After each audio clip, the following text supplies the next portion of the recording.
Galera, e uma coisa que eu gosto muito de dizer, que eu gosto muito de associar, eu gosto de associar a temperatura de um corpo, né, o calor que é fornecido a um corpo, levando em consideração os processos que isso acontece, tá? Então, ou seja, quando eu forneço calor para um corpo, a primeira coisa que vai acontecer é o aumento no grau de agitação molecular. A segunda coisa que vai acontecer é a dilatação desse material, tá? Que a gente vai estudar futuramente.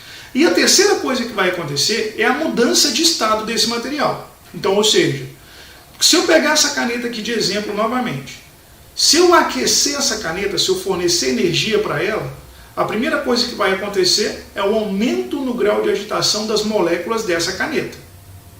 A segunda coisa que vai acontecer, ela vai aumentar o seu tamanho, ou seja, ela vai dilatar. E a terceira coisa que vai acontecer, ela vai mudar de fase. Tá? Por exemplo, aqui nesse caso, acho que ela vai passar para a fase líquida. E isso acontece para qualquer objeto. Se você pegar um cubo de gelo, se você aquecer esse cubo de gelo, a primeira coisa que vai acontecer, aumento no grau de agitação. A segunda coisa que vai acontecer uma dilatação, especificamente uma contração, a gente vai falar sobre isso futuramente. E a terceira coisa que vai acontecer, esse cubo de gelo ele vai mudar de fase, ele vai passar para a fase líquida. Então é muito importante que a gente entenda os estados de agregação molecular, é muito importante que a gente entenda as fases da matéria. E é sobre isso que eu quero falar com vocês nessa parte para a gente finalizar esse capítulo, beleza? Então vamos lá, a primeira coisa que a gente precisa entender, quando nós falamos em estados de agregação molecular, quando a gente fala em fases da matéria, nós estamos habituados a dizer que a matéria possui 3 fases, sólida, líquida e gasosa. Mas, na verdade, a matéria ela se encontra em 16, 18 fases, beleza? Isso são previsões teóricas. Então, há cientistas que dizem que a matéria possui 18 estados de agregação molecular diferentes, tá? Desses 18 estados, cara, a grande maioria são estados teóricos da matéria, então, ou seja, são só previsões teóricas e ainda não se sabe se vai conseguir comprovar isso. Mas desses 18 estados, tem 7 estados que já foram comprovados em laboratório e existem em laboratório, tá? Quais são todas essas 7 fases? Aí eu tenho ali sólido, líquido e gasoso, que é o que a gente já está acostumado a ter, tá? Depois a gente tem o estado de plasma, que é considerado o 4º estado da matéria. A gente tem o condensado fermiônico, condensado Bose-Einstein e o superfluido de polárítons. Tá? Essas 7 fases são as fases da matéria que a gente tem hoje, que já foram feitas em laboratório, são previstas em laboratório e é comprovado que existe. Mas dessas 7 fases, agora eu quero falar com vocês somente de 3, que são as tradicionais, a sólido, líquido e gasoso. Essas outras fases, plasma, condensado Bose-Einstein, superfluido de polárítons, a gente vai falar mais para frente, tá? Mas agora vamos concentrar nessas 3 principais fases, que é sólido, líquido e gasoso. Aí você vira para mim e fala assim, mas para que a gente vai estudar isso? Eu só quero dar uma pincelada nisso, porque a gente vai entrar em detalhes nisso quando a gente for falar, por exemplo, de mudanças de fase.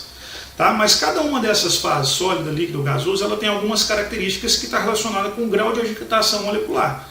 Tá? Então, por exemplo, na fase sólida, as partículas elas estão próximas e praticamente paradas. Na fase líquida, há um distanciamento entre essas moléculas e um certo grau de liberdade para se movimentar. Na fase gasosa, praticamente não existe ligação molecular e elas podem se movimentar livremente dentro do recipiente que contém esse gás. E é justamente sobre essas características que eu quero falar com vocês agora, tá bom? Então vamos lá, quando a gente fala, por exemplo, de uma substância que está na fase sólida, a primeira coisa que a gente tem que pensar, tá? Elas possuem uma força de coesão muito intensa. O que significa isso? Significa que a ligação entre essas moléculas é forte, ou seja, dificilmente eu vou conseguir quebrar essa ligação molecular, tá? Então, ou seja, há uma ligação elétrica forte entre as moléculas que compõem esse corpo. Essa ligação elétrica forte faz com que as moléculas desse sólido não consigam se movimentar livremente pelo material. Então a gente diz que um corpo, quando ele está na fase sólida, a única movimentação que ele possui é uma movimentação em torno da posição de equilíbrio. As moléculas elas não têm liberdade para se movimentar. Então, ou seja, a força de ligação é intensa e a única movimentação que eu tenho é o quê? É em torno da posição de equilíbrio. Beleza?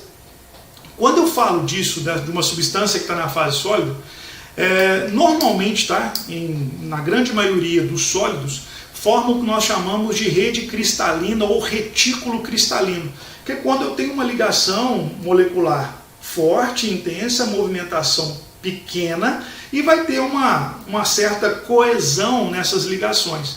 Tá? O que acontece, por exemplo, num diamante, por exemplo. Tá? Quando a gente vai para a fase líquida, tá, a gente precisa entender agora que existe uma ligação molecular, tá, entre as moléculas que compõem esse líquido, mas essa ligação molecular, as forças de ligação molecular, elas não são tão intensas quanto eu tenho na fase sólida, mas ainda existe essa força de ligação, só que menor.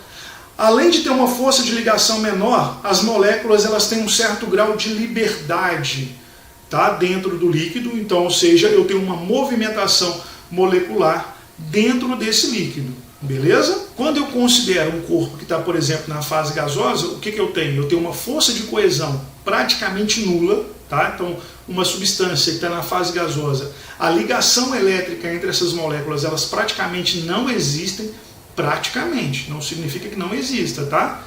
E além disso, as moléculas que compõem esse gás, elas podem se movimentar livremente, e elas têm um alto nível de energia, tá? Então, isso que vocês precisam entender. E para a gente poder finalizar, o que a gente precisa entender? Os sólidos, eles possuem forma e volume definido. Os líquidos, eles possuem a forma do recipiente e um volume definido, ou seja, se o recipiente for quadrado, a forma do líquido é quadrada. Se o recipiente for redondo, a forma do recipiente é redondo, mas o volume ele permanece inalterado, ele não muda independente da forma. Quando eu tenho uma substância na fase gasosa, eu não tenho nem forma e nem volume definido.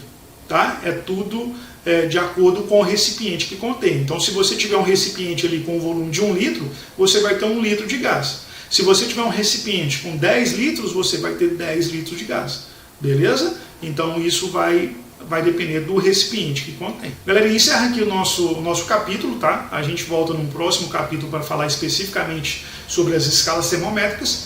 Espero que tenha ficado claro para todos e a gente se encontra numa próxima videoaula. Beleza?